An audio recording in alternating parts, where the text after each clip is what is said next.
I'm in Marion, Louisiana. We're at the gravesite of my great-grandfather, William Harris. He was the son of Samuel and Betsy Harris. They were among 272 people that were sold by the Society of Jesus for the benefit of Georgetown University. Without the sale, Georgetown University would not exist today. A lot of times we want to believe that this was so long ago, but the country has never addressed the legacy of slavery. Georgetown University is a Catholic institution. It's an elite institution. It's an institution that produces people that wield power.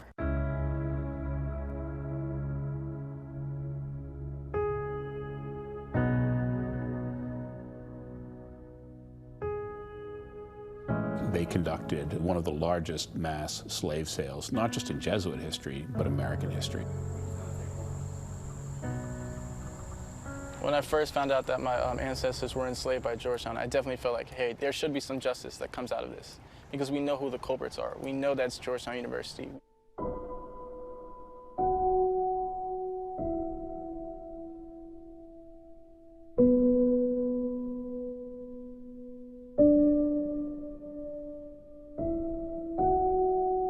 Georgetown may say that they're doing a lot of things for descendants, but they aren't providing scholarships. They aren't helping people find out if they're descendants or not. I consider that to be part of their birthright.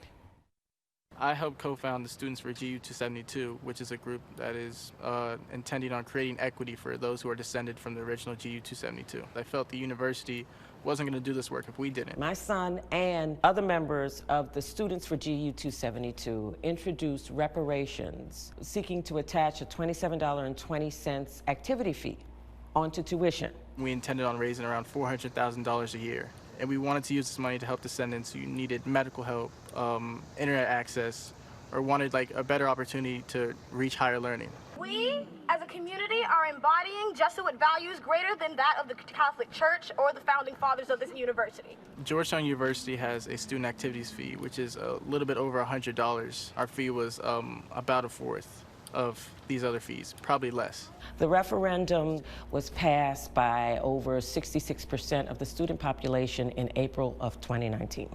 And so, for the very first time under Shep's leadership, the student body of an American university went on record as saying that they felt that they personally owed a debt to the families of the people who made their university possible. Georgetown had the final approval of it, the board. The board did not approve it, but what they did say was that they would make it voluntary.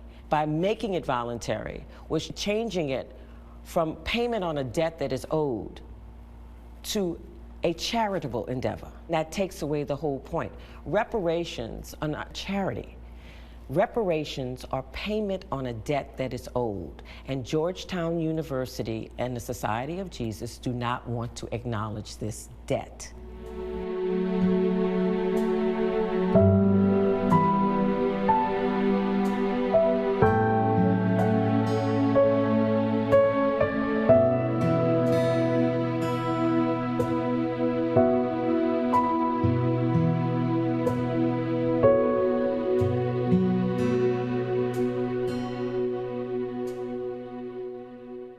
The referendum was not approved, but the money that the fee would generate is being given to this cause. The major university like Georgetown, with an endowment of $1 billion plus, what does $400,000 mean?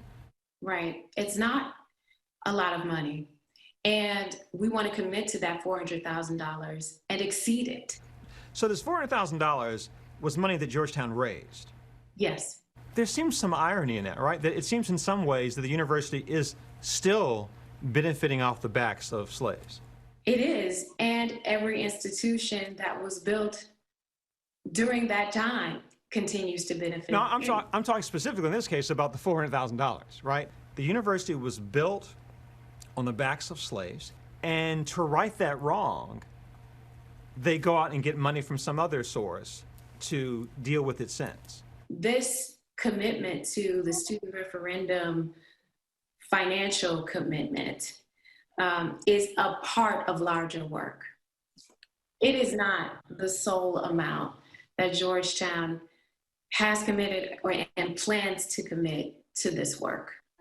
The approach has been deeply guided by our desire to be connected with the descendant community. We've been invited into a dialogue process with them that is a part of the W.K. Kellogg Foundation's Truth, Racial Justice, and Transformation program. And they invited Georgetown to be a part of this conversation with the Jesuits and the descendant community. How big a priority is this issue of Georgetown's history with slavery and reparations? I think it is a profoundly significant one.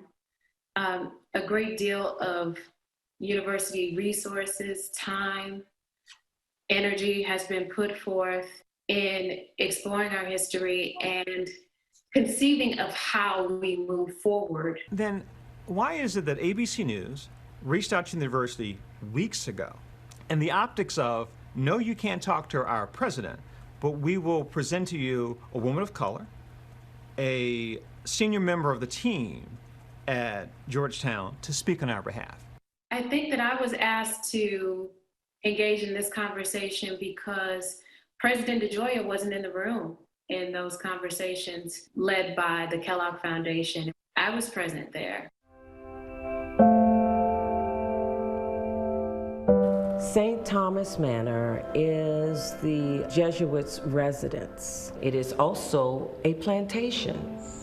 I know my people were here once. Right now, it's just I'm feeling emotions, but I can't really articulate them fully. To see all this and to know this information, I'm happy I know it, but it's also hurtful to know, because there's some things you don't want to think about.